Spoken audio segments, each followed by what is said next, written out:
Salamat, Ama, sa iyong napakalaking pagmamahal sa akin at sa pag-alam sa aking mga pangangailangan at sa landas na tatahakin ko sa hinaharap.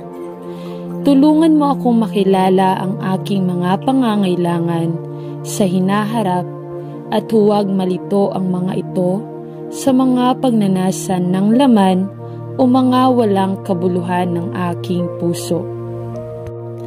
Bigyan mo ako ng tunay na pananaw, dalangin ko. Panginoon, ang puso ko ay bukas sa iyong patnubay at ang hangarin ko ay gawin lamang ang tama sa iyong mga mata. Dahil sa iyong pangalan, dalangin ko na ako ay manahimik upang makinig sa iyong tinig at maglaan ng oras, upang ipalagay na alam ko ang iyong kalooban kapag ito ay aking sariling kaisipan lamang. Mangyaring bigyan ako ng tunay na pananaw upang malaman ang iyong kalooban. Panginoon, alam ko na ang iyong mga paraan ay hindi maunawaan at ang iyong espiritu ay hindi maunawaan. Ngunit pinili mong manirahan sa aking mahinang katawan. Dalangin ko na gamitin ako ng Diyos bilang isang mabuti at tapat na saksi sa lahat ng aking sasabihin at gagawin. Ang hangarin ko ay gawin ang kalooban ng Diyos, hindi po ang sarili ko. Mangyaring bigyan ako ng tunay na pananaw at matalinong payo. Hinihiling ko ito sa pangalan ni Jesus. Amen. Mapagmahal na Ama, gusto kong umupo sa iyong presensya, tumahimik at alamin na ikaw ay Diyos. Pero may mga pagkakataong hindi ako marunong magdasal. Gusto kong manalangin ng may pag-unawa, nais kong manalangin ayon sa iyong kalooban. Mangyaring bigyan ako ng isang maunawaing puso, isang matalinong puso.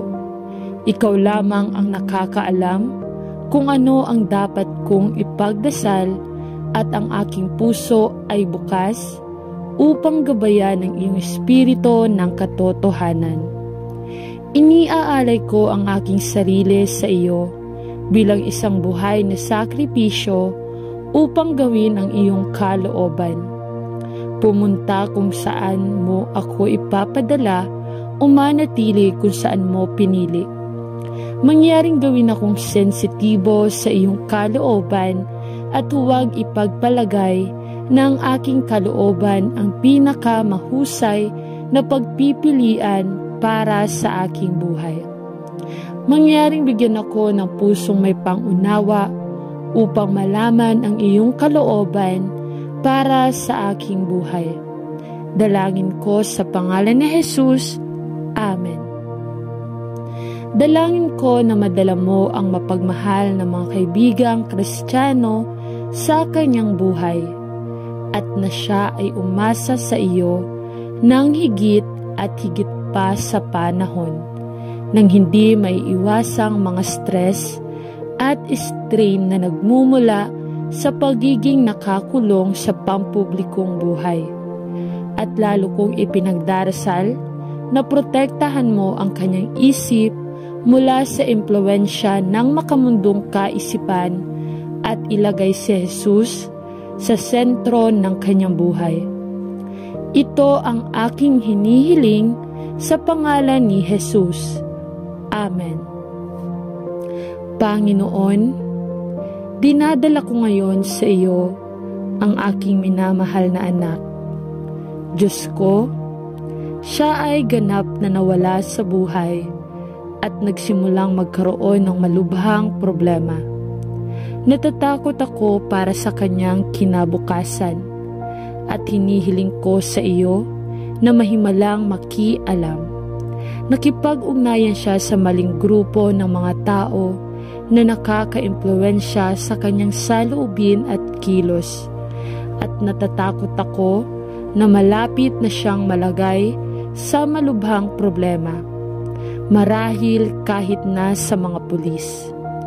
Diyos, hindi ko alam kung ano ang kanyang ginagawa, ngunit natatakot ako na siya ay nasangkot sa droga o mas masahol pa, at tila nawala ang lahat ng mga pagpapahalaga na nais naming ituro sa kanya bilang isang bata.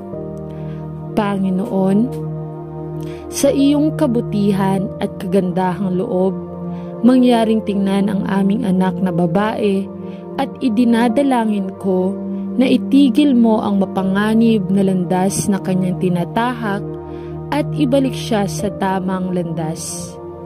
Panginoon, ikaw ang lumikha at bumuo sa kanya noong siya ay nasa sinapupunan ng kanyang ina at nagplano sa bawat araw ng kanyang buhay.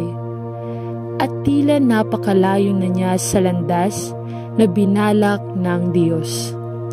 Panginoon, sa iyong awa at pag-ibig, mangyaring dalhin siya sa isang punto ng kanyang buhay kung saan napagtanto niya ang mga hangal na pagpili ng kanyang ginagawa at nawa ay aminin niya na kailangan niya siya.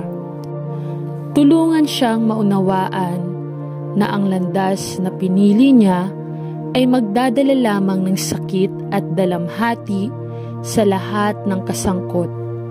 Ibalik mo siya sa tamang relasyon sa kanyang sarili. At Panginoon, dalangin ko na matanto niya ang mga panganib ng pamumuhay na pinili niya at ibalik siya sa tamang landas.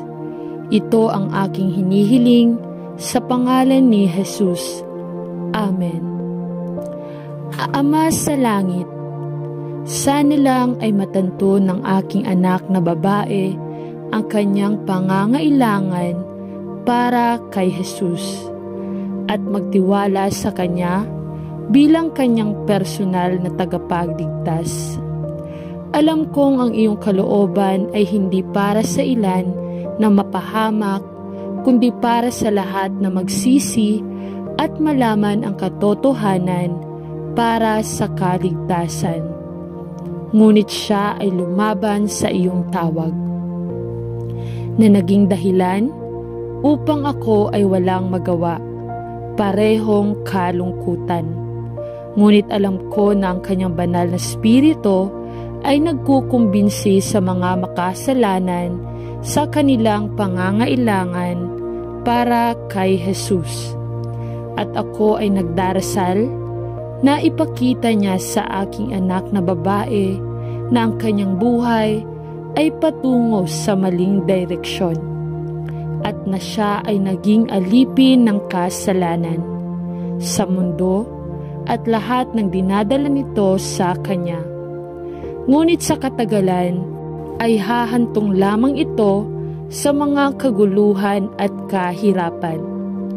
Bigyan mo ako ng karunungan at pagtatiyaga upang makitungo sa kanya sa paraang hindi siya ilalayo sa Ebanghelyo, ngunit inilalapit siya sa iyo, at inihahabilin ko ang kanyang kinabukasan sa iyong mga kamay, dahil alam ko na ang pag-ibig ng Diyos para sa kanya ay higit sa kanya pag-ibig sa akin. Salamat sa pangalan ni Jesus. Amen.